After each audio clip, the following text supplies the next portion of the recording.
বেটা না আমি পাঠাবো না।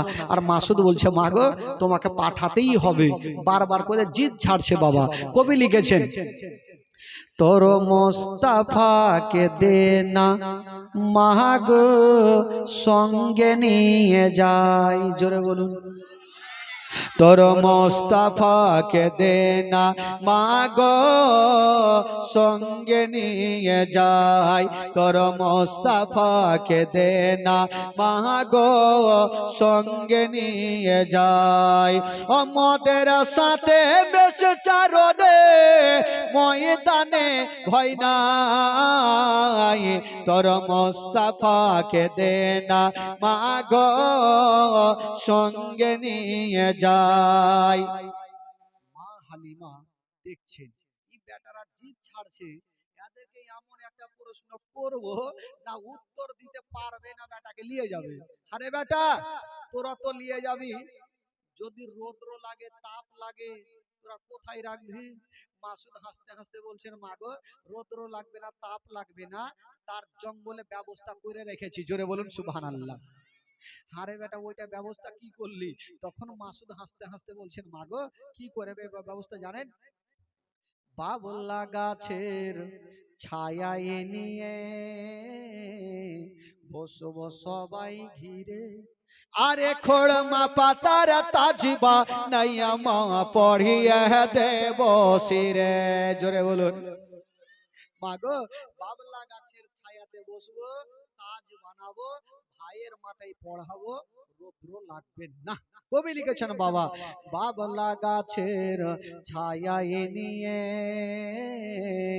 বসবো সবাই ঘিরে, আরে খোড়মা পাতার তাজবা নাইয়া মা পড়িয়ে দেব শিরে, খোড়মা পাতার তাজবা নাইয়া মা পড়িয়ে দেব শিরে, আরে হাজির রব হামেশা তার খেদমতে সবার, তোর মোস্তাফাকে দে না মা গো সঙ্গে নিয়ে যাই, তোর মোস্তাফাকে দে না মা গো সঙ্গে নিয়ে যাই।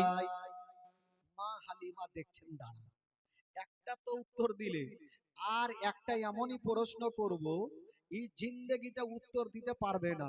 বলছে হারে বেটা বাবলা গাছের ছায়াতে রাখবি সেটা তো বুঝলাম বেটা, পেট তো আছে, যদি ক্ষুধা পায় তখন তোরা কি খাওয়াবি? জানে মা হালিমা জঙ্গলে কিছু খাবার পাবে না আর বেটাকে নিয়েও যাবে না। তো মাসুদ হাসতে হাসতে বলছেন মা গো ক্ষুধা লাগবে না পিপাসিত লাগবে না, সেটা ও জঙ্গলে ব্যবস্থা করে রেখেছে। কি ব্যবস্থা রে বেটা? তখন মাসুদ হাসতে হাসতে বলছেন মা গো জঙ্গলে কি ব্যবস্থা করে রেখেছি জানেন? খেতে দেব খেজুর মেথে, ক্ষুধা যদি পাই, আরে তোমার দুধ পাতার ঠোঙায় দেব পিপাসায়, খেতে দেব খেজুর মেথে, ক্ষুধা যদি পাই, আরে তোমার দুধ পাতার ঠোঙায় দেব পিপাসায়, আরে হাজির রব হামেশা তার খেদমতে সবার, তোর মোস্তাফাকে দে না মা গো সঙ্গে নিয়ে যাই, তোর মোস্তাফাকে দে না মা গো সঙ্গে নিয়ে যাই। আমাদের সাথে বেশ চারণে ময়দানে ভয় নাই, তোর মোস্তাফাকে দে না মা গো সঙ্গে নিয়ে যাই, তোর মোস্তাফাকে দে না মা গো সঙ্গে নিয়ে যাই। বেরাদার বন্ধুগণ বাবা গো শুনেন মা মা হালিমা বলছেন বেটা রে, এত যখন ব্যবস্থা তোমরা জঙ্গলে করেছো, যাও আমার লাডলা দুলারাকে নিয়ে যাও। ও যুবকেরা, ও গো আমার মা বোনেরা, আমার নবীকে জঙ্গলে নিয়ে যাচ্ছে না বাবা, তবে বেরাদার আমার নবীকে নিয়ে চলে গেছে না, একটা গাছের তলাতে রেখে দিয়েছেন আমার নবীকে।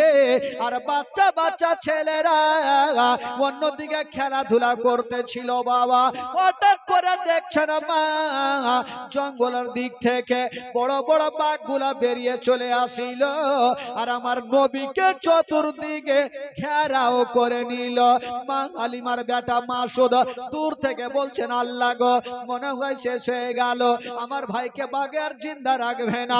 ওই মাসুদ কাঁদতে কাঁদতে বাড়ি পালিয়ে গেল। মার বুকে লেগে গেছে, মা গো সব শেষ হয়ে গেল মা, বরবাদ হয়ে গেল মা। কি হলো রে বেটা? বলছেন মা গো, আমরা জঙ্গলে ছিলাম মা, হঠাৎ করে দেখলাম গো মা, জঙ্গলের বাঘগুলা বেরিয়ে এসে আমার ভাইকে চতুর্দিকে ঘেরাও করে নিয়েছেন মা, এতক্ষণ পর্যন্ত আমার ভাই বেঁচে নাই। যেমনই কথা বলেছেন বাবা, মা কালিমার মাথার উপরে মনে হচ্ছে পাহাড় চেপে গেল। আল্লাহ গো, ওটা আমার সন্তান নয়, ওটা হলো আমিনার সন্তান। ওই সন্তানকে যদি কিছু হয়ে যায়, আমিনাকে মুখ দেখাতে পারবো না। মা হালিমা বলছেন বেটা রে, ওরে লাডলা দুলারা, ওরে কলেজের পাড়া, ওরে নয়নের তারা, তাড়াতাড়ি করে আমাকে জঙ্গলে নিয়ে চলো। বাবা গো, মা হালিমার মাসুদ মা বেটা চলে যাচ্ছেন জঙ্গলের দিকে। অর্ধেক রাস্তা গিয়েছেন বাবা, আর ওই জঙ্গলের ঘটনা কি হয়েছিল রে বাবা? যেই বাঘগুলা আমার নবীকে ঘেরাও করেছিল, আমার নবী কি ক্ষতি করেছিল? না রে বাবা না। কি করেছিল? ওই জঙ্গলের বাঘগুলা একটা একটা করে বেরিয়ে এসে আমার নবীর কদমে চুমা দিয়েছিল। জোরে বলুন।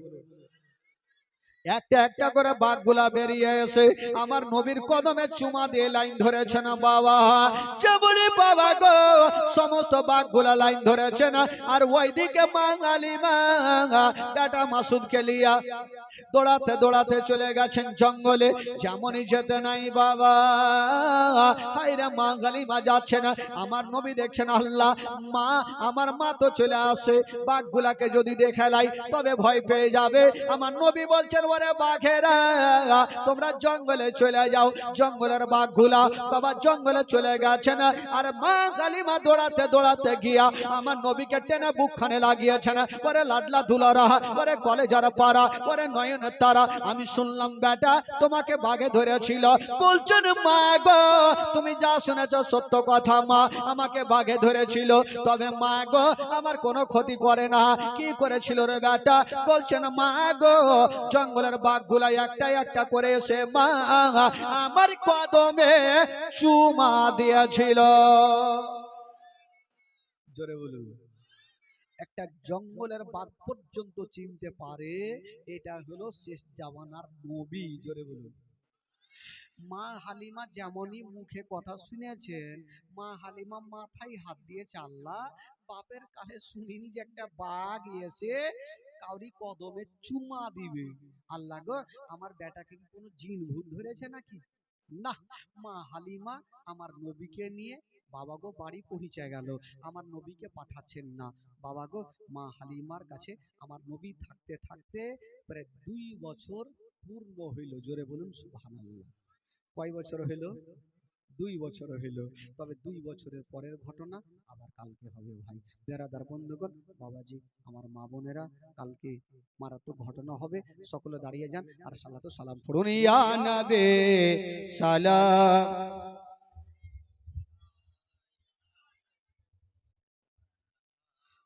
আলাইকা। আল্লাহ আল্লাহ আল্লাহ আল্লাহ আল্লাহ আল্লাহ আল্লাহ লা ইলাহা ইল্লাহ আল্লাহ আল্লাহ। জোরে আল্লাহ আল্লাহ আল্লাহ আল্লাহ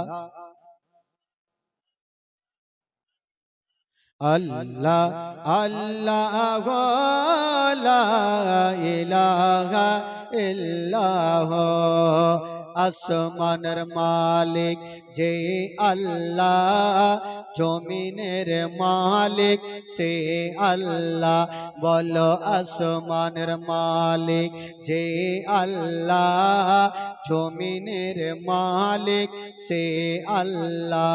বলো আসমানের মালিক,